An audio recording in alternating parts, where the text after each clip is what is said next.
Officially known as the Thunderbolt II, but universally as the Warthog because of its looks, over the last 30 years, this beast has earned another name on the battlefield, the Tankbuster. We're not the high, sleek, fast flyer. We're the low, slow, ugly, warthog rolling around in the mud and doing the mission. That's where we love to be. Its amazing 30mm 7-barreled cannon is the most powerful gun ever to take to the skies. You go in there, squeeze the trigger, bunch of smoke. Wow, that's awesome. It smells like victory. With a single Warthog carrying enough weaponry to disable 16 main battle tanks, the A-10 is a legend to the soldiers who depend on life-saving air support.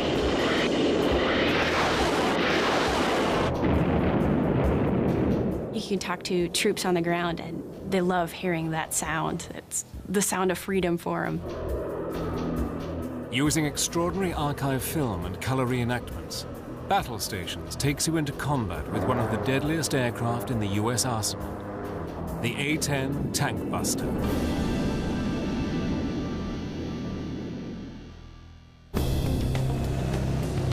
Throughout Operation Iraqi Freedom, the A-10 Warthog was the most well-known and feared plane in the U.S. Air Force. I think it was the best equipped Air Force and Army ready to fight that we could have. Its ability to work in close support with ground troops, to take out enemy positions and tanks, and to act as a spotter plane made it a linchpin in the victory over Saddam Hussein and his regime. We're kind of like the insurance guy up there, or the 911 force. When they need help, they call, and that's who they expect to be there. But for the vision of a handful of men, this aircraft might never have been built.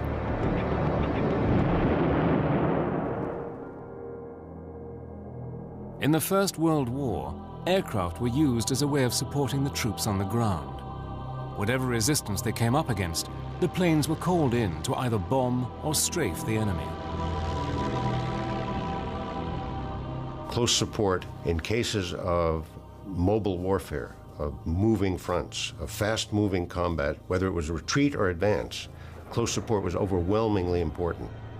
In those situations of battlefield chaos, where it's very hard to get good artillery support, suddenly airplanes become overwhelmingly important and overwhelmingly effective.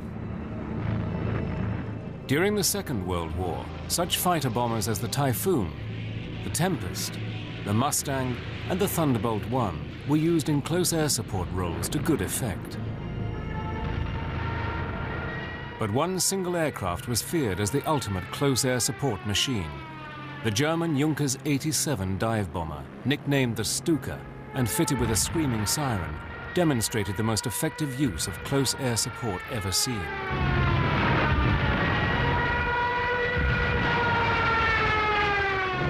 This was a time when the Germans were enormously outnumbered by the Russians, and yet having extraordinary successes against very heavy, huge Russian tank forces. And a key component of that were these Stukas, of which the most famous unit was led by Colonel Rudel, who was the most decorated pilot of World War II. Colonel Hans Ulrich Rudel's unit wreaked havoc on the Russian front, with Rudel himself amassing a personal score of 511 destroyed Russian tanks. But with the defeat of Germany in 1945, the success of close air support was largely overlooked. On September the 18th, 1947, the United States Air Force was born. Its main focus, to deliver nuclear weapons. Close air support was not a priority. This is the extraordinary part of the whole genesis of the A-10. The Air Force, traditionally, from the beginnings of World War II on, had no interest in close support, have none today. They don't like working for the Army, that they prefer running their own war, totally independent of everybody else. A very natural bureaucratic reaction.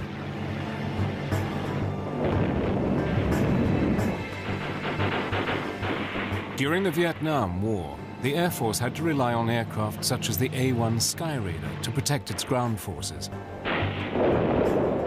But what was clearly needed was an aircraft specifically designed to carry large bomb loads, absorb heavy ground fire, and fly for long periods at low altitude over the battleground. Taking the initiative, a group of highly skilled engineers at the Pentagon came up with the specifications for a close air support aircraft, with the hope that the Air Force would eventually see the light. We designed the airplane based on the close support done by these A-1 pilots. We used the experience of the Germans on the Russian front with Stukas, and we actually interviewed Colonel Rudel, who was still alive at the time.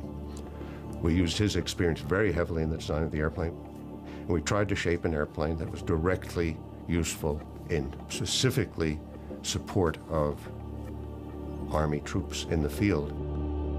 A first in aviation history, the Air Force eventually initiated a competition for an aircraft to be specifically designed for close air support. When the request for the proposal on the A-10 came in, I immediately was assigned to work on the aerodynamics of that. Fundamentally, she was to be a close air support airplane, which was capable of knocking out heavy tanks, as well as operating from an unprepared short field of 1,500 feet. Fairchild Republic took on the challenge of designing an aircraft unlike any ever built. The winning design would be a stable, straight-winged aircraft to allow for excellent lift and maneuverability, combined with the General Electric's TF-34 turbofan engines, which would give it a high enough thrust for takeoff and a low enough fuel consumption to enable the plane to have very high loiter capability, essential for the role. With unbeatable durability and an easy-to-repair maintenance program, these would be the ideal engines to fly in a hostile battle zone. But for the Fairchild team, the challenges became apparent immediately.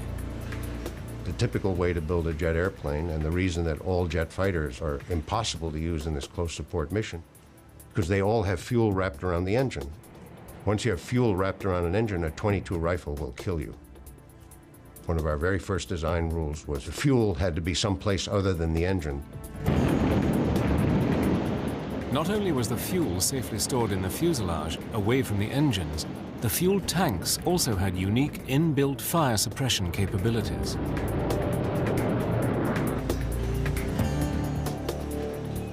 The aircraft's hydraulics could also withstand serious firepower. We required that every hydraulic control had to be backed up by a simple mechanical cable system that's much harder to shoot out. We could come back with hydraulic system shot out, half the tail shot off, a piece of the wing shot off. It had two engines, you could come home on one. The pilot was bathed in a titanium tub which could take 20-millimeter shells. It was really a piece of machinery that you could fly into hell and back. The A-10's survivability was matched with a deadly capacity, a huge 30-millimeter Gatling gun. Developed specifically for the A-10, the GAU-8A Avenger, capable of firing almost 4,000 rounds a minute, gave the aircraft the ability to blow through tank armor. 2, 1, fire.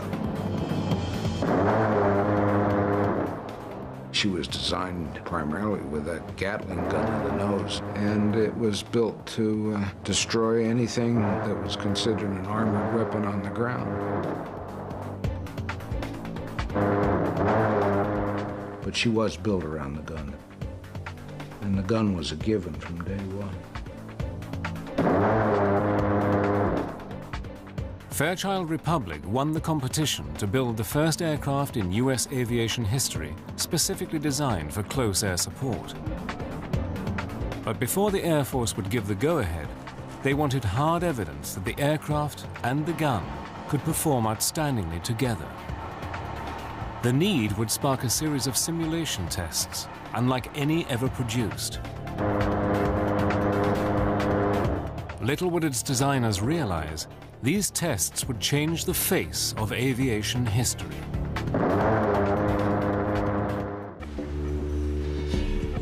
Fairchild Republic had produced the ultimate piece of machinery to perform the role of close air support. But the Air Force was reluctant to go into production until they had seen for themselves that the aircraft could fulfill its very specific combat role. In a series of amazing tests, the A-10 and its remarkable gun were put through their paces in an effort to create a full-on Cold War battle scenario. We had secretly assembled what we proudly boasted at the time was like the third or fourth largest tank army in the world.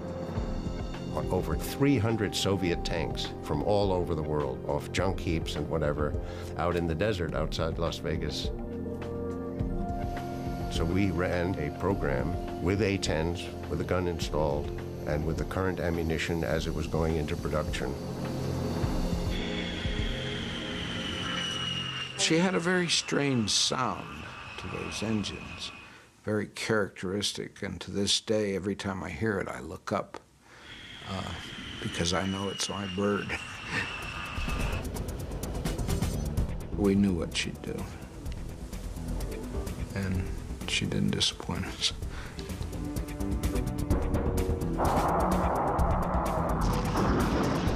And we did a meticulous series of tests, attack after attack, checking tactics, checking burst lengths, all these details to see how effective we were against tanks. We learned an enormous amount about it.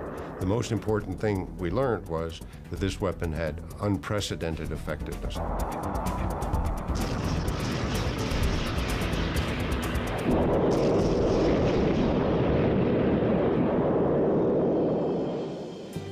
During the Cold War, the threat of Soviet tanks advancing on Western Europe was at times a very real possibility. The Air Force finally gave the production of the A-10 the go-ahead. It was now ready to face a specific enemy. With its highly accurate weapons delivery platform, it was the ideal machine to defend against Soviet armored supremacy.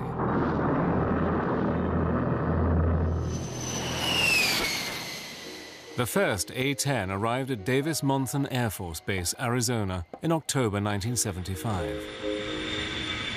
Immediately christened the Warthog, the A-10 was admired for its simplicity and ruggedness, rather than its good looks. It's kind of an ugly only a mother could love is probably the way most of us describe it. It's that ugliness is what makes it so tough. It's very rugged. People can compare it to like a Jeep or a Hummer or something like that. It's thick, it's big, everything about it is boxy, and it looks very strong and sturdy. It's almost guaranteed to bring the pilot back alive. But with a top speed of only 420 miles per hour, high-set twin engines, and squared-off slab-like wings, the A-10 was a far cry from any streamlined jet. It's pretty awe-inspiring. It was so much bigger than the aircraft I'd flown in pilot training. It felt huge and it felt big getting into it. And it was also intimidating just because first time you fly the airplane, you're by yourself, but it was definitely exhilarating at the same time. The single-seat cockpit is surrounded by a large bubble canopy to provide all-round vision and a bulletproof windscreen. I love single-seat cockpit. That's one of the reasons that I was enticed by the A-10. No one looking over your shoulder, no one telling you what to do. You put the aircraft where you want to do it and you employ it in the fashion that you want to employ it. It's all personal, and you are the master. I think the first time that was one of the things that surprised me. It took itself right off the runway for the most part. Once it hits the speed it wants to fly, it just lifts up and away. And I think it probably has to do a lot with the big straight wing, positive camber on the wing. It wants to fly. The plane reacts to you. It's like you kind of strap on the plane itself, and it's an extension of you, and it flies. It has a feel of a real stick and rudder. The A-10 is known for its tight turn radius, so it can turn on a dime. You can even look at the ground as you're turning, and it looks like you're just turning in space. Straight wing lets us turn very, very tight. So even though we're going slow, we've got a very small turn radius, and we can very quickly move our flight path so that we can dodge all those, the AAA and the surface-to-air missiles. But it's the challenge of the unique close air support role that is the main attraction to A-10 pilots, flying in an environment where anything could happen at any time. The mission that we do is not a rote mission. You don't come into it knowing exactly every single thing that's going to happen from the time you take off to the time you land. Once you get in the air is where it starts actually unfolding, and you have to react to that. You hear American voices on the radio screaming because they're taking fire and that there are people dying. Their artillery can't get the enemy. They call in the A-10s. Flying of the airplane has to become secondary. Now you're trying to employ the weapon system, and that's where it gets complicated. We get maps spread out in the cockpit, and we're still trying to talk on the radios and keep from getting shot at.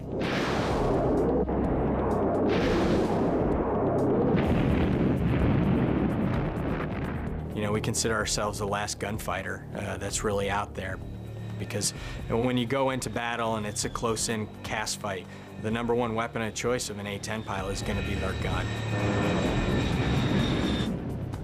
The weapons delivery system incorporates a heads-up display, or HUD, that provides the pilot with the references for flight control and weapons employment.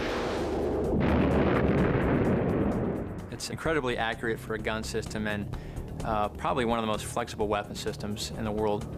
It's just point and shoot, just like you'd imagine a revolver in your hand. You point it where you want to shoot it, you pull the trigger, and that's where the bullets are going to go. When you roll in and you pull the trigger for the first time, you get excited and the adrenaline starts pumping through, and I had the biggest smile on my face. What a feeling shooting the gun. I mean, the whole airplane shakes. The first time I fired the gun, you know, I had to come off the trigger because it scared me, because I couldn't believe something like that could come out of the front of the airplane, all the flames, the smoke. Its 30mm bullet is the size of my forearm, and that smell of gunpowder, you get that in the cockpit after you fire the gun, and it's just incredible. You get a little bit of a high from it, I think, sometimes. It smells like victory. But it would be some time before the pilots would be using their gun in anger. With the ending of the Cold War, the mass tank fleets of the Warsaw Pact no longer seemed such a threat, and the US Air Force planned to withdraw the A-10 fleet from service by the 1990s. But with a serious situation brewing in the Middle East, all that was about to change. The Warthog was about to play a key role in bringing down one of the most destructive individuals of recent times. In September 1980, Iraq invaded Iran, beginning one of the longest and most destructive wars of the 20th century.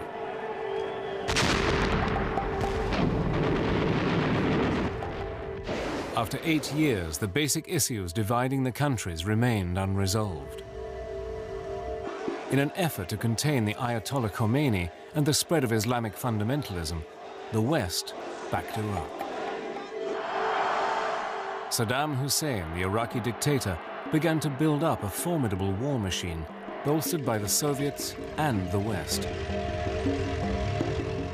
creating the 4th largest army in the world, with over 4,000 tanks.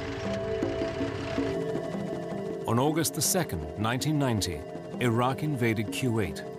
For 15 years, the A-10 had awaited the chance to justify its place in the Air Force inventory. For the Warthog, it was now make or break time. When the first Gulf War started and our squadron deployed down there, approaching that time period, the Air Force was considering getting rid of the airplane. It wasn't until the Gulf War came around we proved the fact that we are a capable cast platform. When war broke out on the 16th of January 1991, there was an urgent need for a missile-launching Tankbuster. The A-10s were committed to combat for the very first time. Back then, you know, we had nobody with combat experience except for a few of the very senior leadership that had flown in Vietnam. So a lot of people are unsure what to expect. Deployed to the Gulf to back up coalition ground forces, A-10 squadrons were launched on Iraq's thousands of tanks in the mother of all battles. First day, I'll never forget that feeling. It was like, wow, this is the big game. You know, you're real pumped up, adrenaline's flowing. You know, let's go. You know, you go in, we hit a target, and I remember looking down and going, what's all that glittery stuff down there? And sure enough, it was, you know, them shooting. Oh, whoa, they're shooting at us. And that's when it kind of hit you, you know, this isn't just training anymore. The way that I saw the Iraqis working is, if they knew we were going to hit something, they moved it. And they played lots of shell games. And it's kind of like, you know, where are they hiding it now?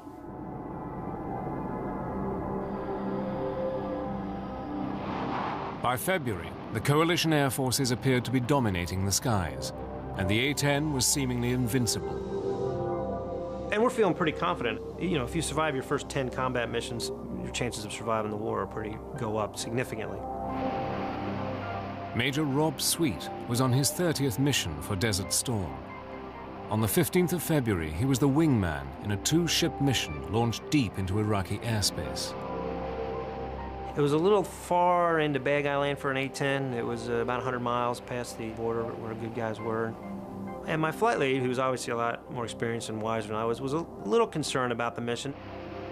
With the Iraqis' ammunition running low, Saddam's forces were being more selective about their targets and seeking to maintain a higher strike rate.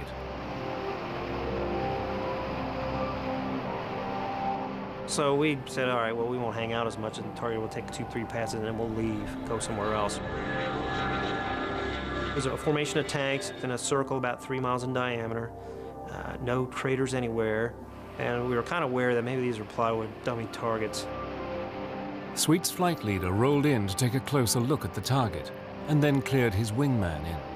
For Sweet, what began as a routine mission was about to turn into his worst nightmare. As I'm coming off, sure enough, here comes Sam. Well, whoa, that ain't good. But if you see it, you can beat it. So I saw it, put out some chaff flare, I kind of pulled around it, and it missed, sure enough. But it was close. In fact, that is as close as I'd ever been come to getting hit by anything. So I went from being, whoa, that scared the living daylights out of me, to losing my professionalism somewhat and getting really pissed off at this guy for scaring me. So he was going to die for doing that. As I was rolling in, you know, I felt a loud bang in the airplane, and I went, ooh, that isn't good. And I looked back, and I didn't like what I saw. Most of my right wing was gone. It was on fire. Thinking to myself, okay, bad hit, but there's still some wing on there, and I should be able to fly it out of there, and the A-10's pretty rugged. The Iraqi missile, which would have destroyed most other fighters, seriously crippled the A-10. The plane enters a steep spin/spiral, starts spiraling on down. I'm throwing switches trying to recover. I'm yelling, yeah, I can't recover, and then I start to panic. And I remember just seeing a desert coming up like this, and time to get out. The ACES-2 ejection seat is a fully automatic catapult rocket system. Once ejected, the parachute automatically deploys. I'm coming down on my parachute. Now I see my A-10 hit the ground. And that was kind of disturbing. As Sweet hit the ground, he was seized by Iraqi soldiers. You know, they were on me before I even had a chance to roll over. And then it was their chance to get some payback. And so I got the crap beat out of me, basically.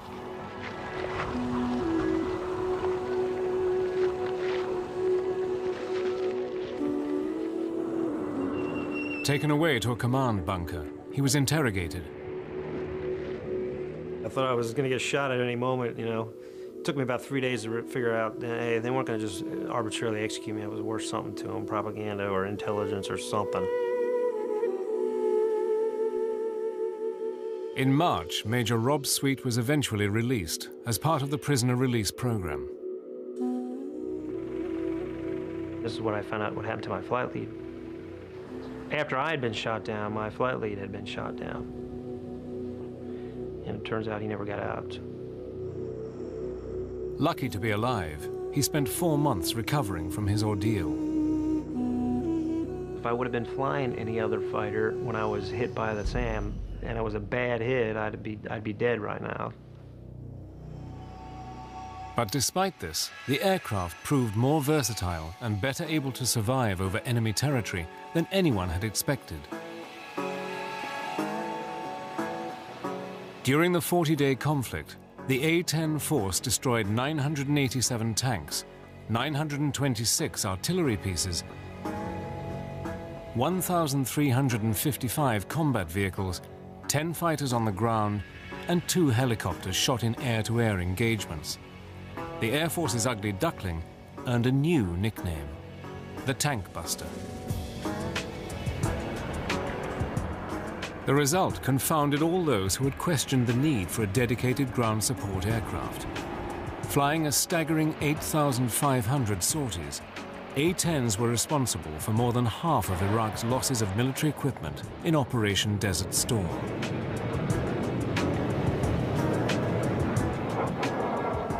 Tragically, this remarkable record was marred by a number of incidents in which coalition forces were mistakenly attacked by A-10s. Now, there was an incident yesterday in which an American A-10 inadvertently fired on 2 of our infantry fighting vehicles. The aircraft was one of several which had been called in to deal with an enemy position, and the incident itself is, of course, under investigation. 9 British soldiers were killed. The Air Force was adamant that it could eliminate friendly fire incidents. What nobody knew was that the next challenge for the A-10 would be in an entirely new and forbidding battlefield, Afghanistan. The A-10 had proved itself a success in Desert Storm, but for this aging aircraft to remain integral to the Air Force attack plan, it would have to meet the constraints of an ever-changing battlefield. The A-10 got quite a few upgrades. No new engines or anything like that, but more avionics upgrades. We were able to incorporate systems that had come online, the global positioning satellite systems. The A-10 was the first fighter to fully integrate with the night vision devices. The whole cockpit is modified to use night vision goggles. We've been training with them longer than pretty much any other fighter community, and we've gotten very good at it. The A-10 was destined for a new mission.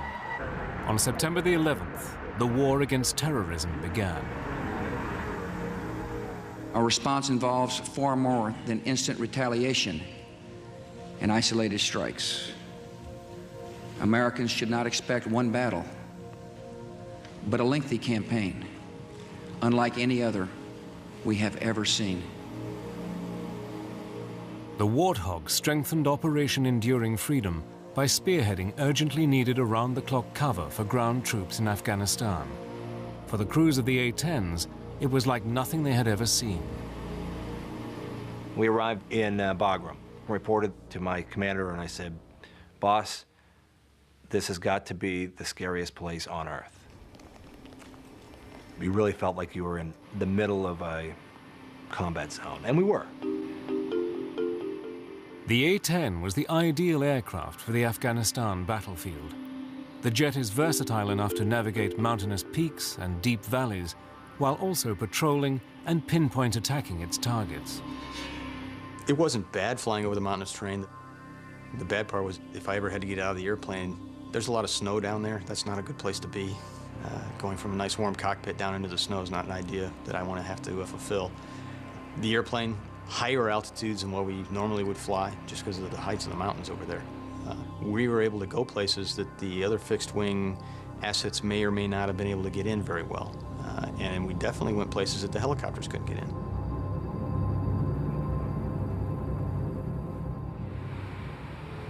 Around the clock, Warthogs supported regular and special forces soldiers while combing the mountains of Afghanistan for enemy rocket launch sites and mortar posts. As its pilots soon realized, every mission would test their training and their wills to the limit. We showed up just past dark, and got a brief, was handed a set of maps, and was told, hey, there's a lot of ground guys who are in trouble. Go out there and do what you do. Didn't have a whole lot of situational awareness on what was going on the ground, so, and when we checked in, the radios were just going crazy with guys calling for close air support. Your pulse rate goes up. The intensity of what you're thinking about goes up. You know, the adrenaline rush, it's a good feeling though. And what's nice is you turn your airplane towards the fight and your training takes over.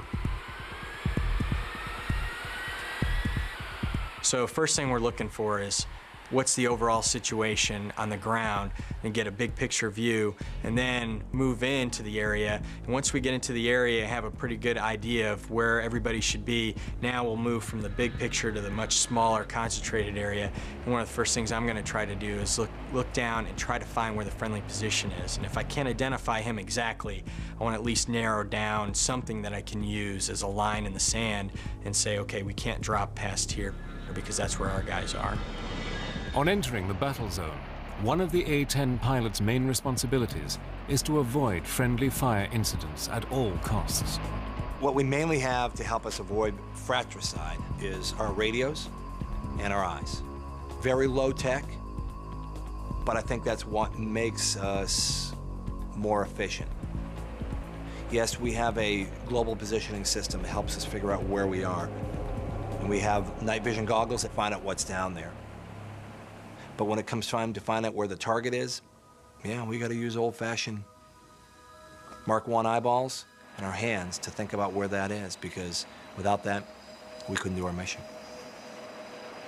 We went in there, and the night vision goggles were really hard to use because the sun had set, but it wasn't low enough where we were getting a lot of brightness coming from the west. So it was really difficult to use the NVGs. There was no moon illumination, and we're in this very harsh terrain that I've never seen before. A team of observers down on the battlefield work with each pilot to guide the aircraft to its target. The Terminal Attack Controller, or ETAC, works for the Army and is responsible for ensuring that the A-10 pilot identifies and attacks the correct target, while minimizing the risk to friendly ground forces. We pass them a situational update, an area update on what's going on in the battlefield. Let them know where the friendly troops are, what the situation is of the enemy, and they kind of give them a heads up of what the threats are in the area.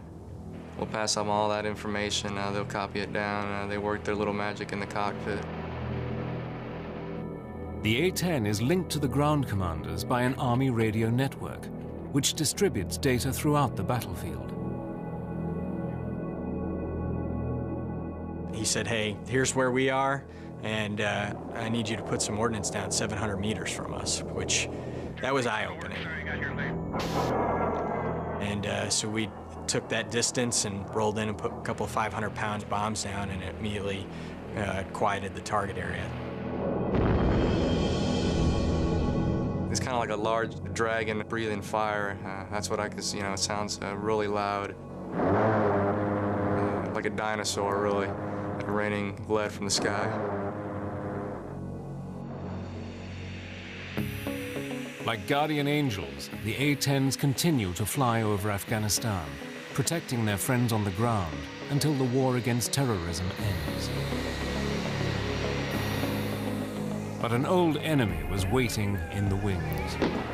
States like these and their terrorist allies constitute an axis of evil, arming to threaten the peace of the world. The need for the A-10 would reach its climax in March 2003. Saddam Hussein's horrific regime was reaching fever pitch. This time, it would take an army, with the A-10 in the front line, to bring him down. March 2003. Saddam Hussein's forces were about to come head-to-head with the A-10 Tankbuster as it once again prepared to fly over the battlefields of Iraq. The coalition forces meant to end the regime of Saddam Hussein for good, and the Warthog had come a long way since its last desert battle. By the time the second Gulf War, the Iraqi freedom comes along, pretty much every airplane had been modified to improve the weapons accuracy. The AGM-65 Maverick missiles are highly accurate, carrying warheads specifically for targeting heavy armor. Infrared imaging guidance enables them to shoot moving targets at night. Combine these with the already large weapons load and the special laser targeting pods, and the Warthog was better prepared than ever for its deadly role in Iraq.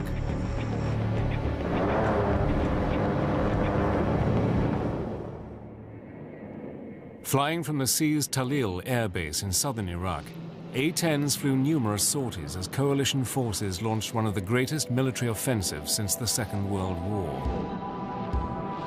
The assault on Baghdad. For the A-10 crews, it would be the challenge of a lifetime. We were flying up towards Baghdad. We were excited to go up there, but the hair on the back of our necks was standing up, and your heart was beating really fast. I actually said a lot more prayers stepping into the cockpit that day. There's all those different emotions running through your mind, and you're saying, please, let me do what I'm trying to do and do the right thing. Calling the Warthogs to their targets, another essential member of the ground command team, the Forward Air Controller, or FAC. A-10 pilots take turns to carry out this job, using their specialist knowledge of the mission in the air to coordinate with the soldiers on the ground.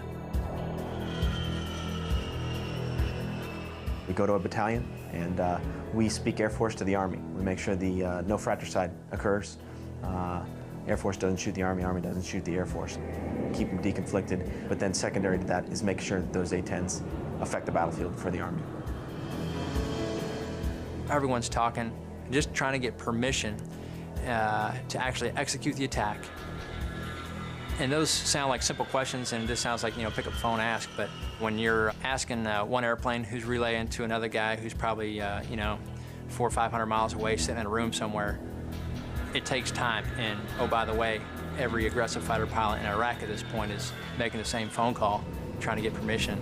Thanks for the work, sir. You got your lead. The FAC is the A-10 pilot's first point of contact on arrival in the area. Part of his role is to provide the pilot with the target coordinates, which he does with great efficiency. It sounds cold-hearted, but it's very systematic, They tell us the targets, we find the targets, we kill them, we report it's killed, next target. And it just goes, next target, next target. On arrival over the battlefield, the A-10 pilot often uses basic technology to locate exactly where the target is. In pilot Eric Yahimowitz's case, an Iraqi missile site. I went down with the binoculars and was searching the target coordinates. The 6 missile launchers weren't where they were supposed to be. So it took me a little while to search the area. The Iraqis had moved them probably about half a mile to a mile away. I'm thinking to myself, okay, I don't know if that radar operator sees me with that missile, but I see the target next to it, and it was just an awesome feeling. Your focus then, all of a sudden, is into this one little area is what you're looking at. As you roll down, pilots call it the chute, or when you roll in to employ, that's it, the whole world melts into this little area. And I was able to lock this thing up and fired that missile, and it came screaming off the rail. From over 17,000 feet, the long-range 300-pound launch and leave Maverick missile traveled to its target. For Yahimowitz, the seconds seemed to go on forever. I'm waiting and I'm thinking, oh man, the missile went stupid. It went flying into Iran. It should have hit by now. And I'm like, oh man, I'm in trouble. It just felt like an eternity. It is surreal. You're so far up, it's hard to hear anything on the ground. You're so used to hearing the jet. It's like the white noise of having a fan in the background. But then all of a sudden, boom, just a massive explosion, and it is totally elation. Now I know I got him. You pull off, get a little more altitude, and then turn back and take a look. And it's a little fire show for you. It's just so professional, it's unbelievable. There's not a lot of hooting and hollering, and it's not like Top Gun, people screaming, yeehaw. It's war, and people are dying, and everyone knows it. We're sitting on the edge of our seats, concentrating that we don't get shot down for once, and then that we don't hurt the wrong people. Going in there, I said I have 2 objectives. 1, zero fratricide, 2, affect the battlefield. And they were in that order. My #1 goal was to prevent fratricide. Knowing where the friendly forces are is paramount if the A-10s are to protect them. And losing sight of troops on the ground can lead to mistakes or deadly friendly fire. As a fighter pilot, that's our first job, to find out, is there anyone out here that we don't know about? You know, it comes down to a fight with friendlies nearby. Weapons release is going to be authorized by the guy on the ground. So you have to have that warm fuzzy, that you've got the complete picture, that you know these are friendly troops, those are enemy troops. But even with all the advantages of modern technology, relying on this alone would seriously jeopardize the troops on the ground. Yes, there are technological ways. There are also old school ways, giving a good talk on, making sure you're confirming with that aircraft that he really does see the friendlies. There's 1,000 ways to make sure that he's looking at the right thing and you all are on the same page of music. And I used every single one of them because I'd rather drop 0 bombs and have 0 fratricide than drop 1,000 bombs and have 1 be on a friendly position. Despite the fear of horrific friendly fire accidents, the feeling of flying the plane is the love of every hog driver and the reason for signing up. It's no race car, you know, it's not the Porsche, you know, it's not even a pickup truck. In such a neat airplane, because I feel like I'm flying with the seat of my pants. I can feel everything that's happening to the airplane. None of it's magic, it's all me. Whatever it does, I made it do. The 60 Warthogs deployed for Iraqi freedom dominated the skies, firing an incredible 311,597 rounds of 30mm ammunition. The flying gun performed superbly. We lost a few folks in the first Gulf War. We didn't lose any in the second. Lost airplanes, but we didn't lose people. That's a testament to the aircraft itself. If I had to be in an airplane and be shot at, the A-10's the only one I want to be in. The A-10 is an awesome airframe, and the fact that it works with you, and it feels like it's a part of you. And it's one of the only airframes left that it's true flying. You can feel it fly. The A-10 means close air support at its finest. It's been my home now for 8 years, and I love it, and I hope I get to stick with it, and I hope we get the upgrades we want to take us into this next century and keep supporting the Army. But I think it's just an awesome weapons platform. It fills a specific niche, and it does it really well. Able to keep flying with battle damage that would cripple many other designs and lethal to any armored vehicle in service, the humble Warthog of the 1970s has come to rule supreme over the digital battlefields of the 21st century. Due to remain in service until at least 2025, the A-10 Warthog has proven itself to be one of the most effective aircraft ever flown by the US Air Force, and a legend to those involved with it. She is not very clean when it comes to protuberances and bumps, and so she's not the sleekest looking piece of machinery that I ever designed. But she got the job done.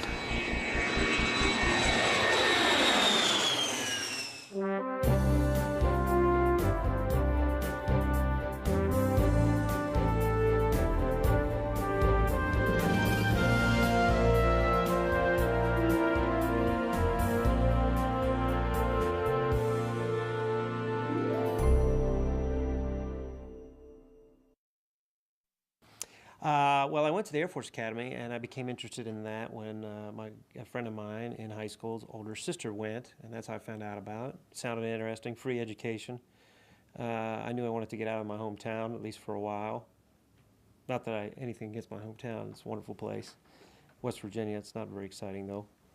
So I went to the Air Force Academy, class of '88, and when you're a cadet there, you do some basic flying, gliders, Cessnas, and I really took a liking to it and thought, well, this is what I want to do, at least for the near future. So I graduated, and back then, if you graduated from the academy, you were guaranteed a pilot slot, no matter what your grades were.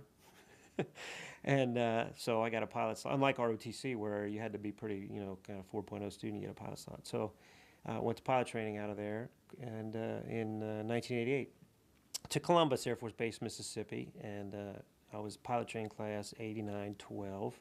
Did pretty well, got my first choice, which was the A-10 to Myrtle Beach, specifically because I wanted to not only fly the A-10 because I thought the mission was interesting, and it was green and it flew low and it had shot bullets and drop bombs and all that neat stuff, but also they were at Myrtle Beach, which was a primo place to be stationed. I used to go vacation there in the summers, and living life at the beach as a single guy on fly status was pretty nice, pretty attractive at the time.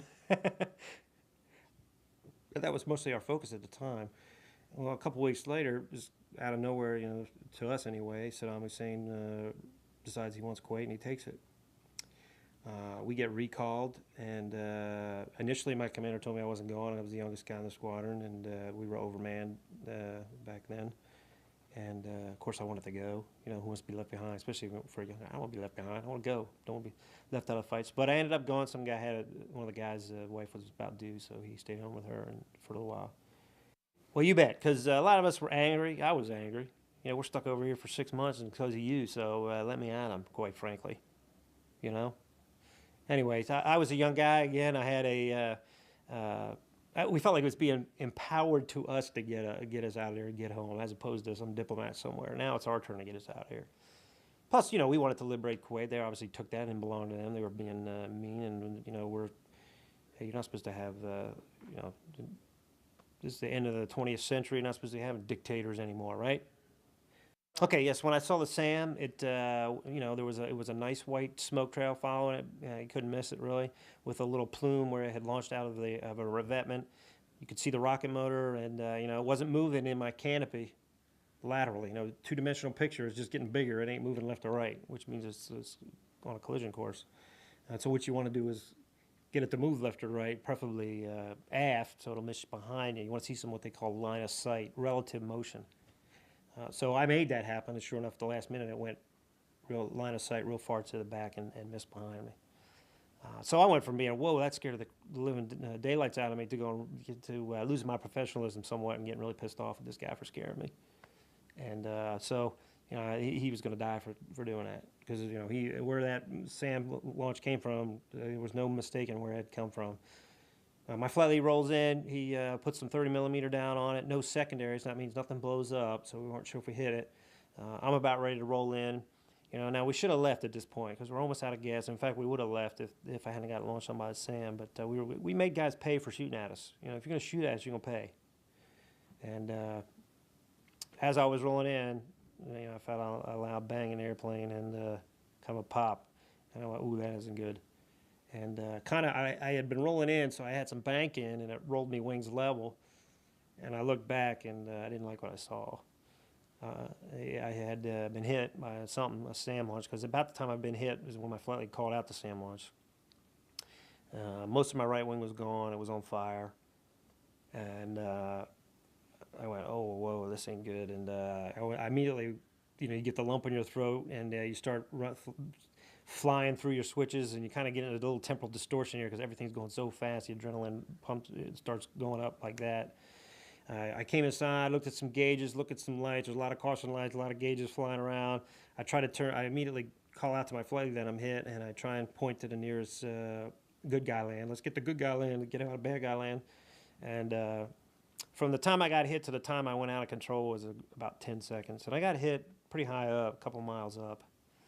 And the plane kind of rolled off to the right, and I'm trying to tell it to go left. And that's very unnerving for a pilot, for your airplane not to be doing what you tell it to. Hey, you're supposed to go this way. It's just unnerving. I don't know if you've ever been in a car where your steering wheel isn't connected or something like that. And as it's rolling off like this, I'm trying to recover, and it's not working. And then I start to panic. Like, oh, this is really bad now. Plane kind of does a spiral, because at the time I'd think to myself, okay, bad hit, but there's still some wing on there, and I should be able to fly it out of there. And the A-10's pretty rugged. Some guys have been hit, although not this bad, but I'm trying to think positive, and had made it back.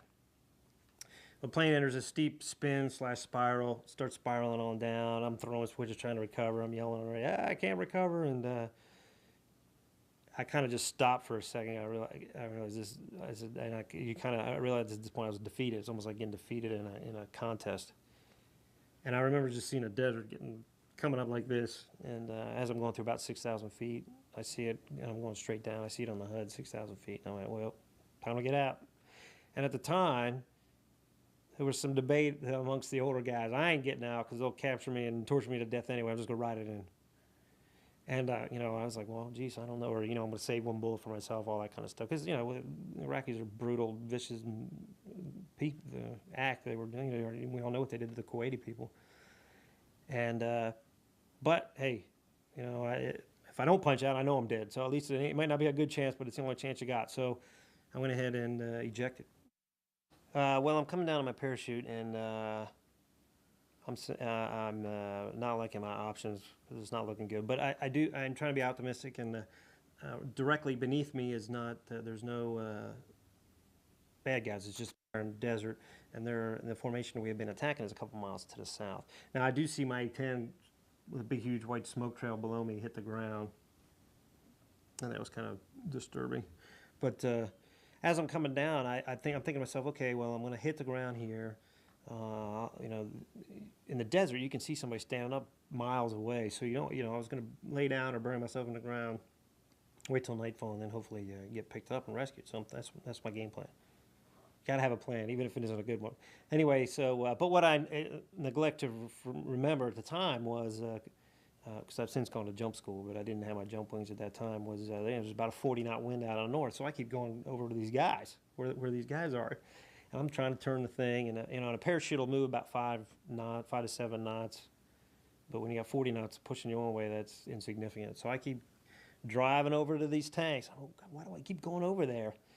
And as I'm getting lower, I'm thinking, well, maybe these really are dummy tanks, and there's not anybody around. But as I get 1,000 feet or so above the ground, I know those are real tanks. But I don't see any people around. The whole time forgetting that they had just been shooting at us. But I don't see any people around. So I'm thinking, well, maybe they're buried up in their bunkers and they're hiding. They don't see me coming down here in my nice white orange parachute. So I'm trying to remember my training, and I go, okay, feet knees together. I don't want to get hurt here. Eyes on the horizon. That's what you do when you're coming down the parachute. And just about the time I'm doing this, the whole world erupts. I hear shooting, 50 cal stuff going off. I'm like, goodness, how can they miss? At first, at the time, I thought they were shooting at me. Later on, I thought maybe not. As I reflected on it, they may have actually been just shooting in the air, or they may have been shooting at my flight lead, and I'll talk about that here in a second. So I look up, and I'm about ready to hit the ground, but I looked over to my left side, and there's a T-72 about 20 yards, which is a main battle tank that way. There's about 40 or 30 guys in a line here, and there's about another 30 guys in a line here, all about 10, 12 yards, 20 yards away. So I'm like jumping into a football stadium. And so, whoa, I immediately made the rookie mistake of trying to stand up. You can't, it's like jumping off a 2-story building. You can't land on your feet. You're going to fall on your face, but I tried to do anyway. And if it would have been hard ground, I would have broke my leg, but I didn't want to lay down. I wanted to try and stand up and stand my ground or run or something. So I stuck my one foot out to try and do that, and of course I went feet face and landed right on my face and tore my Achilles tendon, not all the way, but about 3/4 away. So it swelled up and caused me problems the rest of my captivity. But they were on me before I even had a chance to roll over, and then it was their chance to get some payback, and they took it out on my noggin. So I got these were conscript guys, young privates, and so I got the crap beat out of me basically, but I got a pretty hard head, and luckily it didn't crack open. Well, at the time, the officers were kind of yammering at each other in Arabic about some stuff, and I was, of course, what are they saying, And I thought they were debating whether I was even worthy to keep or not. Lieutenant, how much does that guy shoot him? Probably worth nothing. So there was a car that had pulled up, and I was standing there, and the doors were open, and so I just went and got in the car on my own initiative. And they weren't happy about that. So the guy on the other side of the car started beating the crap out of me for doing that, but I stayed in the car. And then they came and we drove off. So I was like, let's get this train rolling, kind of thing. And so they drove me around for a while. I was pretty badly beat up, so I was, splashing water in my face, all that. drove me around for a while, took my money out of my wallet, showed me how rich they were with all their Iraqi dinar, and finally took me to a command bunker that was there. I mean, they were pretty well dug in. I was surprised at how well they were dug in. I mean, concrete, 2-3-story underground complexes. You know, not some World War II, World War I trench. I mean, they were well dug in. And we went down a couple of stories of flights, or flights of stairs, and interrogated, all kinds of. What did I think? I thought I was going to get shot at any moment. You know, it took me about 3 days to figure out. Hey, they weren't going to just arbitrarily execute me. It was worth something to them, propaganda or intelligence or something. But most times you're walking around going, "Hey, okay, this is it." They're walking me out to shoot me, and that kind of grinds on you after a while emotionally, because you get, I'm going to get shot. You know, you can only kiss your butt goodbye so many times before it starts to wear on you. No. Not for a while. Like I said, for about 3 days, and then I realized I had convinced myself I could make it to my birthday, which was July. You know, I got shot down in February. I can handle it to about 6 months, but I was there. The Vietnam guys were there 6-7 years. Those guys are my heroes. I don't know how you could do that. I was there 19 days. That was long enough for me.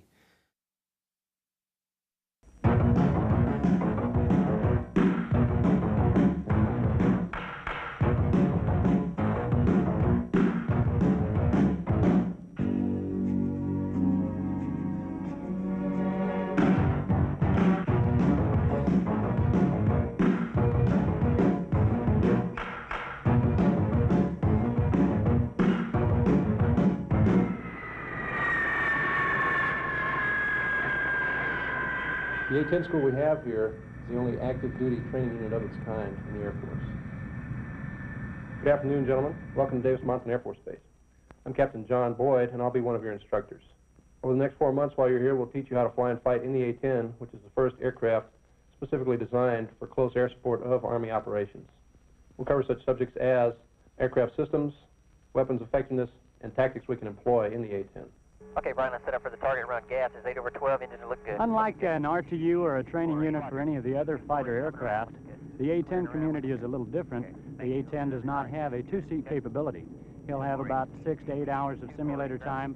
Therefore, when a student flies the A-10, the first time he takes it up, he's solo.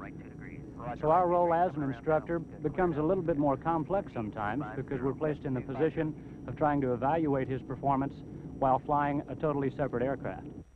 Well, aside from flying, I consider the instructors the best part of this program, because they're really motivated to teach us how to fly. The instructor that you fly with is flying off of you on your wing, or you're flying on his wing. Therefore, we are totally in control of our aircraft and what happens. So if something does go wrong, then it is up to us to get back on the ground. The biggest advantage of being an instructor pilot in the A-10, as I see it, is that when we instruct a student on how to fly the A-10, we also get to fly. So let's say, for example, on a surface attack ride, the student's going to go out, drop some bombs, and shoot the gun, of course. We're going to be instructing him on how to do it and how to improve his scores. But in addition to that, while we're instructing, we also get to drop and to shoot. So our continuity and our training continues, even though we're serving primarily as an instructor pilot for most of the flights at Davis-Monthan. Lieutenant Gingras, today's mission will be SAT-7 out of a series of 10 surface attack tactical rides. In keeping with the syllabus, this will be a high threat sortie. We'll be working on the East TAC range with 2 IPs, Alpha and Bravo, running in from Alpha first. Remember, it's critical that you depart right over the IP itself, be at altitude and on speed. Fence check complete, ready for chaff and flare.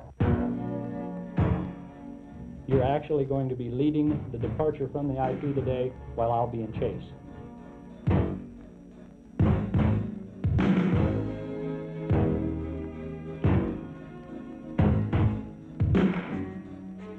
Fun aircraft to fly.